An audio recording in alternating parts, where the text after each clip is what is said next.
Life of Basil.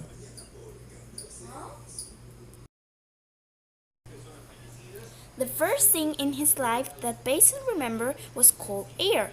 A little girl put Basil's foot down on the front door step. Next to the front door, he saw a big flower pot.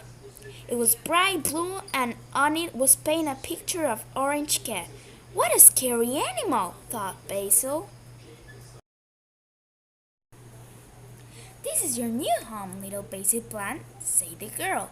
She gave Basil some water. Then she took a wooden lollipop stick out of her pocket and loosened it to soil. Help! Thought Basil. What's happening? The soil below Basil was moving. Then something warm squashed his top leaves. Help! Help! shouted Basil loudly. The little girl heard nothing. Suddenly Basil was lifted out of his pot and lowered root first into a new hole. She pushed new soil round Basil's root and gave him some more water. Then she went inside and closed the front door behind her. Hey, Slitten! shouted two voices. What's your name? Basil looked up and saw two plants with bright blue and yellow flowers. Who are you? asked Basil shyly. We are the Pansy Sisters, said the Pansy Sisters in harmony. And the tall quiet one behind us is Rosemary. I am called Basil, said Basil. Listen, Basil, shouted the sisters. Cheer up, this is a great spot. Why are you scared? There is a big orange animal in this pot, replied Basil. Animals can hurt us, said the sisters. They are smelly, said Rosemary, and noisy. That's true, they are noisy and smelly, said the sisters, but they can hurt us. Basil felt relieved. He did not want a big, smelly, noisy animal to suddenly appear and shout at him. It's a good job animals can hurt us, laughed Basil.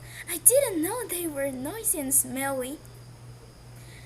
The sun started to warm him, and the sisters told him about life in their spot.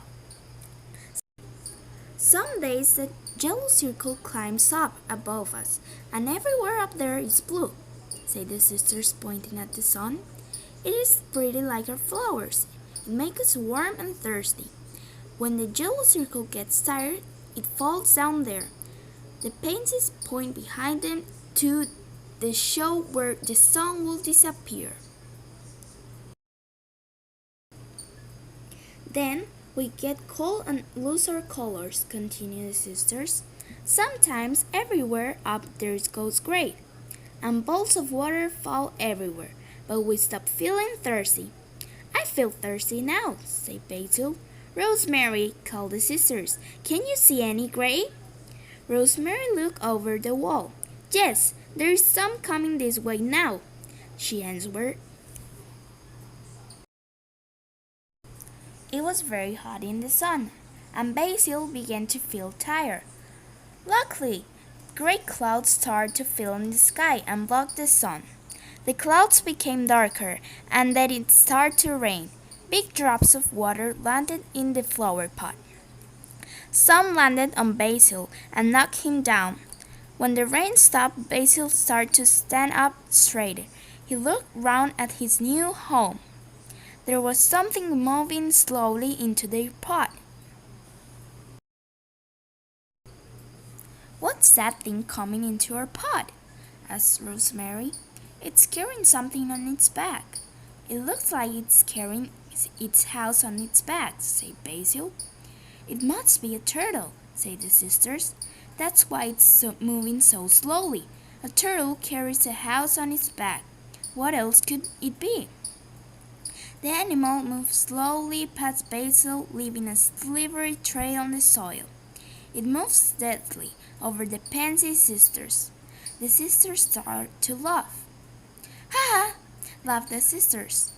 That tickles! What's the turtle doing? asked Rosemary. It tickles, laughed the sisters. That sounds fun, said Basil.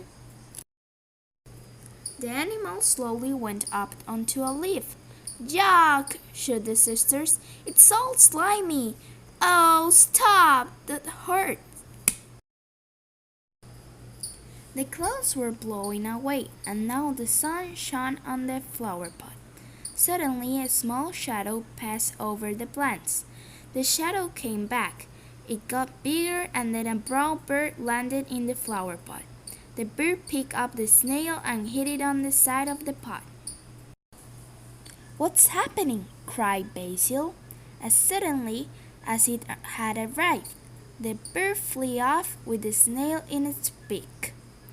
The bird and animal must be friends, answered Rosemary. The bird knocked on the turtle's door, and now they've gone out of the half lunch. Why else would the bird carry him off? It must be nice to be invited out to lunch, exclaimed Basil. Yes, said Rosemary. It is a bit boring living in this flower pot.